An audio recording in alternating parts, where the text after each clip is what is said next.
Michael Wilbon, you were there, and obviously this back and forth has been interesting, and Simmons has received a lot of criticism, and rightfully so, as Jalen Rose might say, but what were your impressions in his performance last night? There's too much talk about what Ben Simmons can't do. Way too much. Every single person is not put on earth to shoot the three at some high volume level. Okay, he can't shoot the three. He needs to add it. He needs to add it maybe fairly soon. But right now, Ben Simmons, as is, he was 11 of 13 overall last night. Yep. He dominated the game. His coach said afterward, either this was one of the most dominant or maybe even the most dominant game he's played. He did this in a playoff game on the road. I'm surprised at Jared Dudley, who I know and like a lot. Shh. Why would you want to wake this kid? Yeah. He is a great player. And I know he has more to add. He's not a complete if people act like players don't evolve now, like they got to show up and be a finished package, I'll take Ben Simmons on my team any night, particularly last night. It feels to me that there's a little bit of an on-the-court question about him, which you're talking about there, and then there's a little bit of the maturity question. He was the one who sort of laughed at the notion that Embiid apologized for the elbow. What do you make of all of that part of the package with Simmons right now? Not much. I mean, we've gotten to this point where everything's a big deal, really? A guy who's 21 years old laughed at a press conference. And now, by the way, I would have taken offense if I was the Nets. They should have used it last night, and they didn't. Because they didn't play as hard as we saw them play in game one. And they're going to have to do that for starters. Yeah, I thought when they got those 2 offensive rebounds to start the game, I was like, okay, hey, they're going to come out and play hard. Quick timeout by the 76ers, and it was over. It was. The pace of play stood out to me last night. They played at a 5% faster pace without Joel Embiid in that game last night. And a lot of that was Simmons in the open floor. Simmons pushing, creating tempo. Their ability to score, and Monroe and Boban were pretty good as well, 23 and 21 combined. That opened up J.J. Redick. I'm going to apologize to our producers right now. Guest. I'm tearing up the rundown.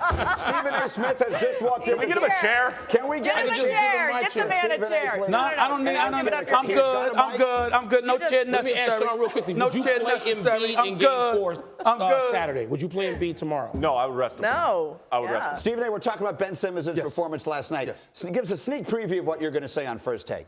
Well, first of all, I think that Ben Simmons, the discussion as to whether or not he's untouchable or not is something that's worthy of having, particularly if you have the opportunity to get a guy like Anthony Davis. Because on one hand, I'm looking at the talents of Ben Simmons, and I'm saying no way in hell should he ever go anywhere because he's that lethal. He's a jump shot away from being LeBron James, part 2. And I think he's a jump shot away from the Sixers winning the title. The problem is if Joel Embiid's health is a question mark, you get somebody like an Anthony Davis who could play the 4 or the 5. You insulate yourself from any potential downfall from Embiid, who's had some health issues. So to me, it's a worthy debate to have.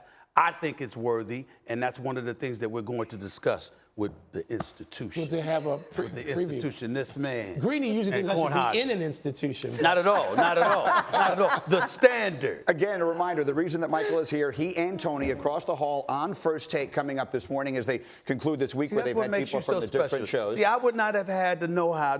I just would not have thought about promoting the show coming up until near the end of this show. But only Greeny could do it the way you do it.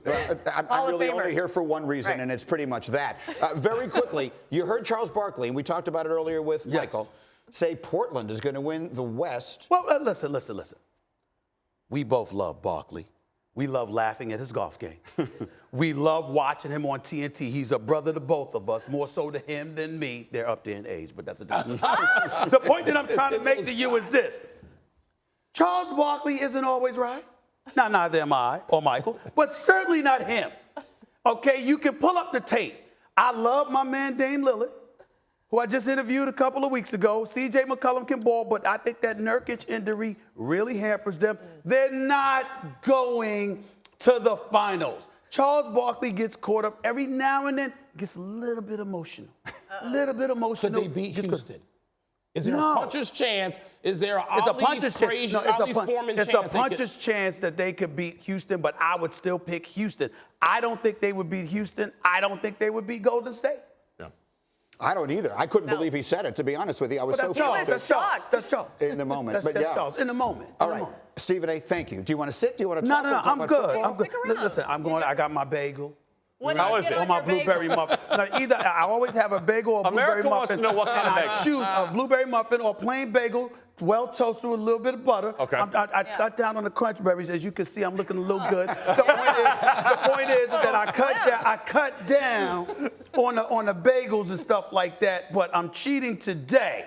So I'm going to do the bagel or the blueberry muffin with some hot tea, all right? Yeah. And then I'll go to the fish route. You this got to be afternoon. ready for him, right? So you got to have the This bagel. is He my knows brother. I'm not awake. I'm at a disadvantage This is my when I'm brother sitting right with here. him. This is my brother right here. Can I just do say- what they tell me to do. The genius of Stephen A. Smith is that he just described whether he's eating a bagel or a blueberry muffin, and I was riveted. And there is no other human being on planet Earth who could do that. All right, Stephen, go ahead with your bagel. Thank you, my friend. Good to see you.